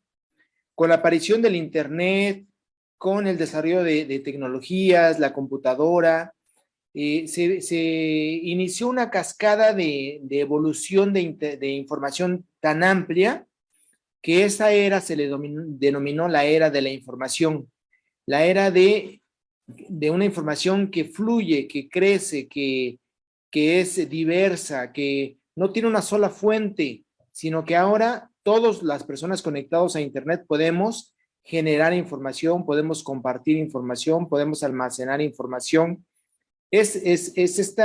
Son los datos, es la información dura, son las estadísticas, digamos, los análisis, todo esto es información que nos lleva a que es una diferencia importante del conocimiento. Como decía, el conocimiento o la sociedad del conocimiento basa su transformación basa su transformación económica, política y social en el desarrollo de productos que están sustentados en el conocimiento. Ahí me gustaría identificar qué es la sociedad del conocimiento. Nos referimos por sociedad del conocimiento, Andrea, a la sociedad postindustrial, a la sociedad posmoderna, a la sociedad que se basaba en las grandes industrias manufactureras y las grandes industrias pesadas, a una sociedad de servicios, a una sociedad que basa su economía principalmente en actividades del tercer sector que están sustentadas en prestar servicios relacionados con la generación de conocimiento. En esta sociedad del conocimiento, para las personas que nos ven, se impulsa las actividades educativas, se impulsa el desarrollo de tecnologías y el desarrollo y la transferencia de conocimiento, la educación, la capacitación, más que solamente la información, más que solamente la compilación y digamos la sistematización de información, hacia un paso más adelante, que es el desarrollo de bienes y servicios basados en esa información. No sé, Andrea, si estoy siendo claro porque son términos, son conceptos que están muy interrelacionados entre sí, que en realidad es muy fácil poder identificar la diferencia entre información y conocimiento, la diferencia entre la era de la información y la sociedad del conocimiento, y el tema de cuál es la diferencia entre la gestión de la información y la gestión del conocimiento. La gestión de la información, Andrea, pues es todas las actividades, las digamos, disciplinas que estudian y desarrollan los procesos para la creación, la captura, la extracción, la combinación, la depuración, la distribución, todo lo que tiene que ver con las diferentes etapas en el ciclo de vida de la información, ya sea para capturarla, combinarla, depurarla, pero hasta ahí queda, es el manejo de cómo administramos la información. Pero cuando hablamos de conocimiento, Andrea, no solamente es la información explícita, no solamente es la información que está almacenada en bases de datos o que está en sistemas informativos. El conocimiento también incluye una parte de información que se le denomina conocimiento tácito, porque no es información que sea tangible, sino más bien es información intangible, que está sustentada en experiencias, en creencias, en valores, en habilidades, que muchas veces los trabajadores desarrollan como parte de una organización, pero que son difíciles de transmitir de una persona a otra. Por eso la gestión del conocimiento, a diferencia de la gestión de la información, implica poder identificar la diferencia entre el conocimiento explícito, que se puede, digamos, traducir en documentos, a también el conocimiento no explícito o el conocimiento tácito, que es lo que señalo que tiene que ver con experiencias, con habilidades, con valores, con principios, pero que forman parte, es lo que se le denomina no solamente en inglés, sino también en muchos países de habla hispana, se le denomina el know-how, el cómo hacer algo. El know-how no siempre está en papel.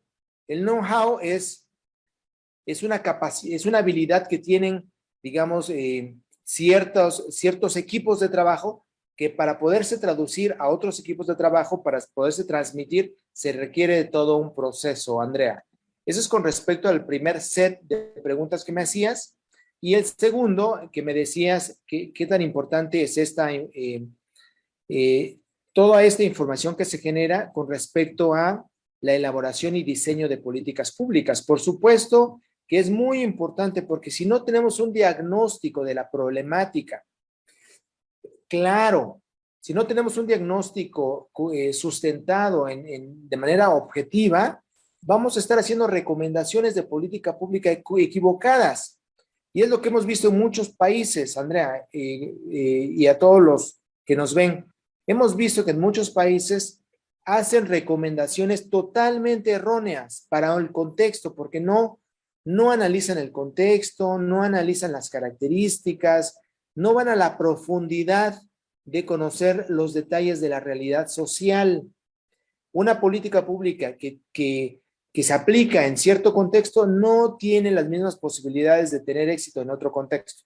Por eso la importancia de que la información sea lo más apegada a la realidad, para que a partir de ahí podamos hacer las recomendaciones de política pública pertinentes, culturalmente pertinentes y socialmente pertinentes para los contextos a los cuales queremos resolver una problemática. Muchísimas gracias, Daniel. Creo que, bueno, respondiste efectivamente a las dos consultas que teníamos, así que muchas gracias. También hay algunas consultas para Francisco. Tenemos dos preguntas. Una refiere a qué aspectos de estas políticas públicas en materia de energías limpias considerás que deben evaluarse para saber si es adecuado o no la trayectoria que sigue actualmente el gobierno mexicano. Y por otra parte, si hubo o ha habido alguna evaluación de las políticas públicas en materia de energía eólica en Oaxaca. Bien. Bueno, empiezo con la segunda, que me va a llevar inmediatamente a contestarte de la primera. No hay muchos estudios de evaluar estas políticas públicas en Oaxaca. Fíjate qué paradoja, Andrea, y lo he dicho siempre que platico de este tema. Somos el estado con más potencial eólico de América. En el 2019, Mitsubishi puso 1,100 millones de dólares para construir una central eólica que está en Santo Domingo Ingenio, y que fue tanta la derrama y la inversión que Oaxaca fue el estado que más creció en el país por esa sola inversión. ¿Por qué te platico esos datos?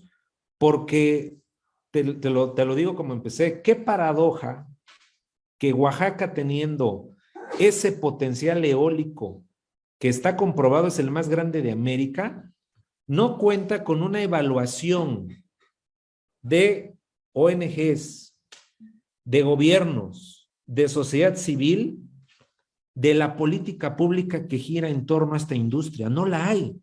Yo le decía a la doctora Blanca Salvador, que fue mi tutora los primeros años de este proyecto de tesis, le dije, el aporte que va a tener esta tesis es histórico, porque también va a servir como fuente de información, porque en parte de mi investigación, Andrea, yo realicé entrevistas, encuestas y entrevistas, face to face, cara a cara, con todos los involucrados. Y eso me permitió tener una visión amplia de 360 grados de qué políticas públicas tenemos. Va a la primera pregunta, ¿son obsoletas? Sí, son obsoletas. Imagínate, desde el año 2012 que el expresidente de México, Enrique Peña, impulsó una reforma energética profunda, no se ha puesto en la mesa de discusión el tema de las energías renovables. Eso es a nivel federal. Pero a nivel local estamos peor, porque no es agenda de ningún gobierno. Y no te hablo del presente, te hablo de 30 años para acá que se instaló el primer parque eólico. De ninguna legislatura local ha sido agenda este tema de discutir qué tipo de política pública e instituciones de marco jurídico requiere una gran industria en potencia en Oaxaca. Por eso hay problemas, porque cuando yo entrevisté, por ejemplo, a los dueños de Iberdrola, de Eólica de Francia, de Mitsubishi, yo les decía, oigan, pero ¿por qué tú le das un contrato diferente al vecino A del vecino B? Y me dice, yo no estoy haciendo nada malo porque tu ley lo permite.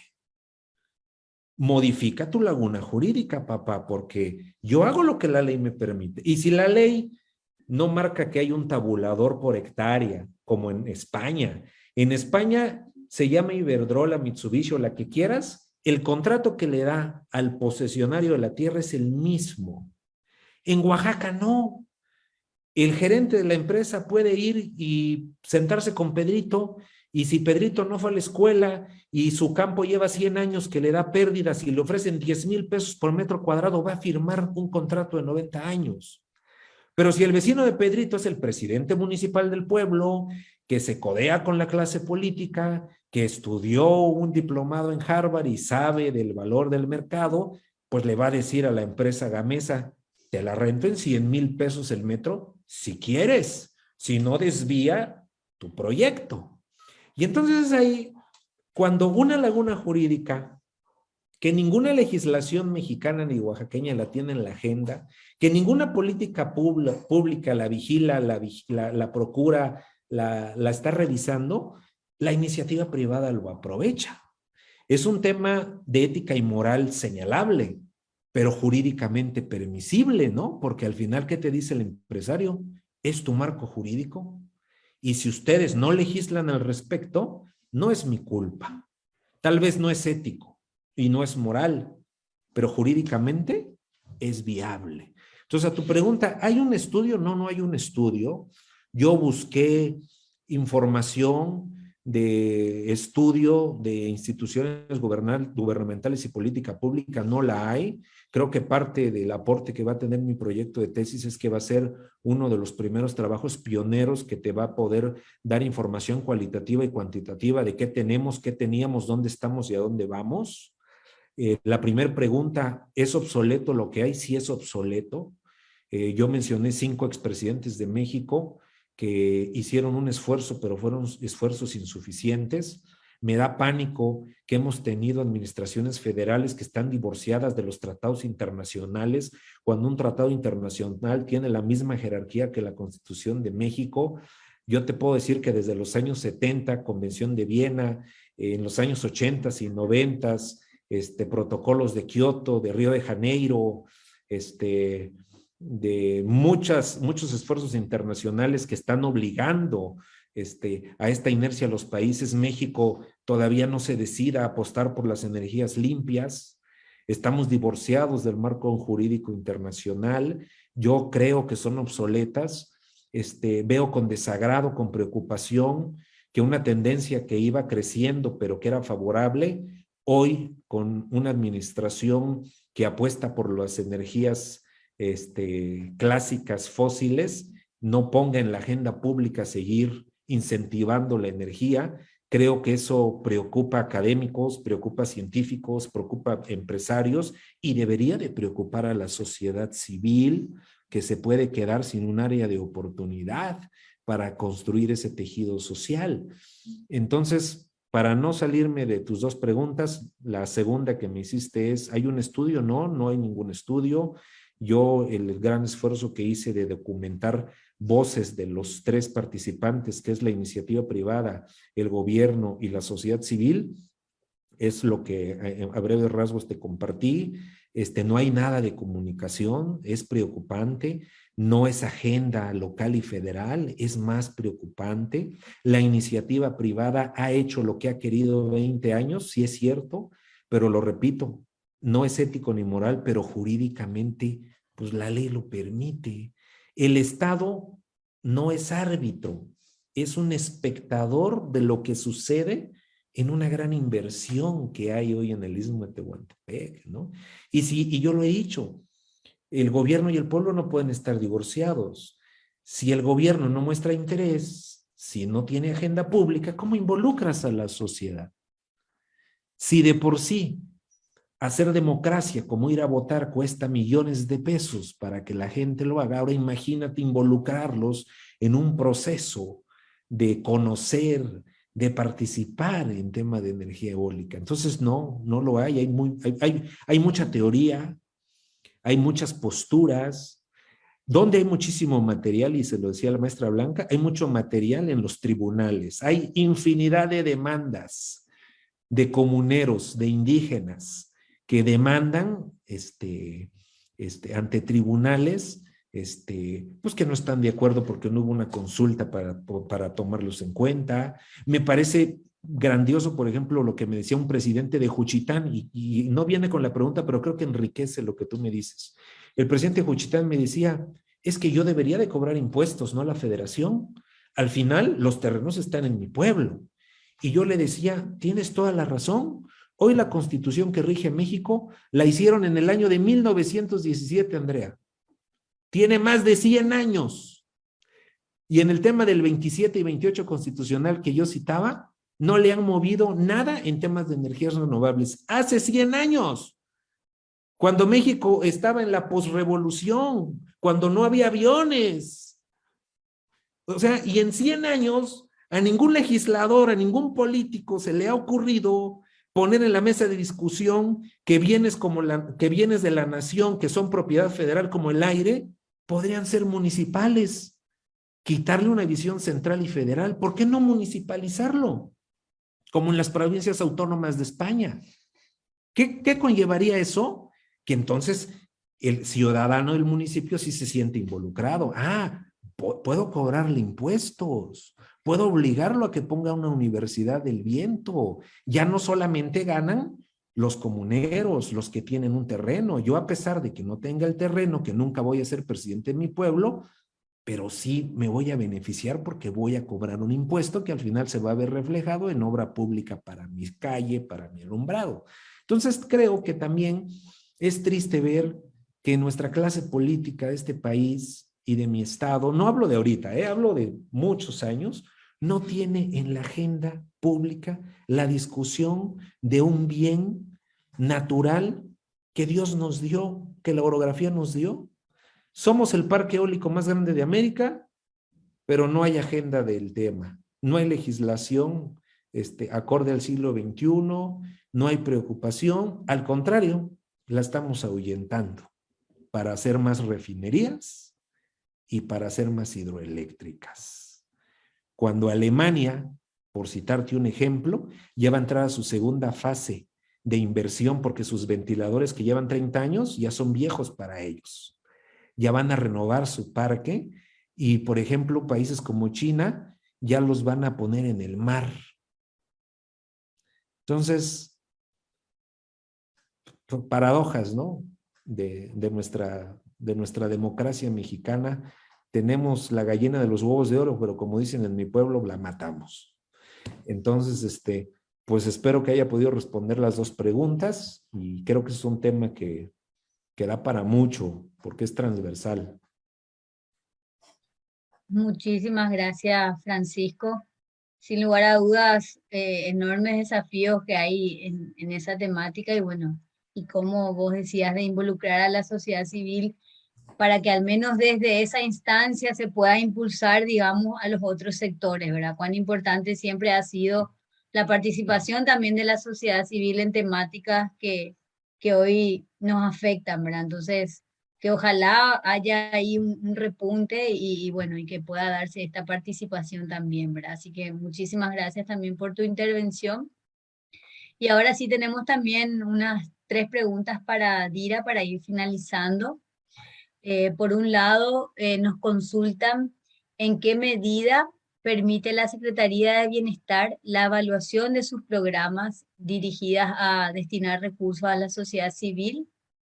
Por otro lado, nos preguntan si la Secretaría de Bienestar ha permitido evaluar en este sexenio el resultado de las políticas públicas en materia de género. Y por último, si la reducción del presupuesto actual de bienestar a programas dirigidos a mujeres, género y algunos otros proviene de evaluaciones que se hayan hecho a sus programas. Así que Dira, si nos puedes compartir un poquito en relación a estas consultas. Bien, ¿verdad? Híjole, la verdad es que la mayoría de las evaluaciones, por lo menos en las que yo he participado, ha sido más justo por las iniciativas mismas de las organizaciones y quienes les financian, ya sean fideicomisos privados de empresas, de empresas, pues,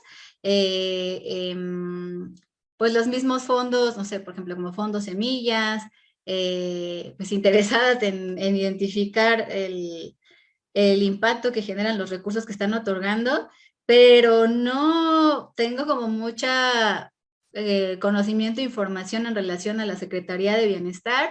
Lo que te puedo decir es que, pues sí, en estos últimos años el trabajo en general de las organizaciones, los recursos con los que cuentan han sido como menores cada vez. Ha habido como una desacreditación del trabajo de las organizaciones de la sociedad civil desde el nivel gubernamental. Se han reducido los recursos para financiar el trabajo en torno al tema de género. Y pues sí, en realidad el enfoque de género es algo que falta por trabajar a diferentes niveles de manera profunda. Recientemente ha pues desaparecido, por ejemplo, el INDESOL, ¿no? Que era una instancia como muy importante para las organizaciones de la sociedad civil. Así que, pues, lo poco que sé me permite como un poco decir que pues falta hacer como un trabajo muy importante desde la Secretaría de Bienestar en torno al enfoque de género y los recursos que se destinan para ello. Muchísimas gracias, Dira. Entonces también ahí hay todo un gran desafío en esta área. Y bueno, con esto concluimos un poco con las consultas. También ya estamos en el tiempo un poco de nuestro panel. Pero bueno, me parece importante que quizás para ir cerrando, dar un minutito a cada uno para que pueda dar como un mensaje final. Y entonces, bueno, de esa manera también cerrar este espacio agradeciendo obviamente a todos quienes nos acompañaron. Así que sigamos con el mismo orden. Daniel, Francisco, Dira, un minutito para un mensaje final. Muchas gracias a los organizadores de este seminario tan importante. La evaluación sigue siendo y un aspecto una actividad muy importante para todas las actividades académicas y sociales que hagamos. El día de hoy me permití hablar sobre la importancia de la evaluación de la información y hay muchos retos que nos quedan con la explosión de información que tenemos, con las nuevas tecnologías, con la inteligencia artificial, con ahora lo que se denomina Big Data y el Internet de Cosas, donde nuestros dispositivos están generando información constantemente respecto a dónde vamos, qué compramos, qué hacemos. Son cantidades enormes de información que necesitan ser evaluadas y tenemos que traspasar de alguna manera esta etapa de lo que decía yo al final de mi presentación, que es la posverdad. Esto no nos lleva a ningún lado. En lugar de hablar de información objetiva, estamos hablando de sentimientos, estamos hablando de creencias. Me parece que es importante que cualquier fuente de información haga transparente su metodología, haga transparente sus criterios, para que a partir de ahí podamos identificar si es información objetiva, derivada de un análisis, digamos, serio, o es información basada en creencias, basada en subjetividades, y hacia allá debemos de dirigir nuestro esfuerzo en este análisis tan importante de la información. Muchas gracias, compañeros y compañeras. Hola, gracias a la maestra, a la doctora Andrea. Un gusto conocerla a través de estas plataformas virtuales.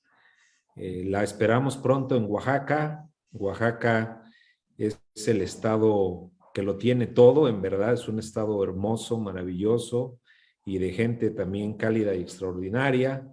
Agradecer a mis compañeros y a mis compañeras que hicieron unas grandes intervenciones, a la doctora Blanca, que es parte fundamental de este logro académico que hoy tenemos, y mi invitación es que tanto gobiernos como ciudades, como sociedades, tenemos la obligación moral de poner al ciudadano en el centro de la discusión pública. Solamente poniendo al ciudadano en el centro, vamos a aspirar a un estado de bienestar, A mí me encantaría, por lo menos en este tema de energías renovables, que alguna vez Oaxaca y México pudieran estar en el nivel que se encuentra Alemania y España, a favor y por el medio ambiente, a favor y por la economía, y a favor y por la construcción de sociedades más justas, más equitativas, más sostenibles y más sustentables. Muchas gracias a todas y todos. A sus órdenes. Pues yo pues también agradecer esta invitación, esta oportunidad de compartir. La verdad es que, como bien mencionabas, Andrea, fueron temas muy diversos y me pareció muy interesante. Me mantuvieron como muy atenta mis dos compañeros que me precedieron. Pues muchas gracias. Y pues yo creo que agregar que justo pues hablar un poco del tema de la pandemia, que también implicó un montón de retos para las organizaciones de la sociedad civil para continuar con su labor y luego para evaluar también, ¿no? O sea, tenerse que adaptar, ver qué herramientas incorporar para poder saber cómo, si estaban funcionando o no lo que estaban trabajando con las poblaciones.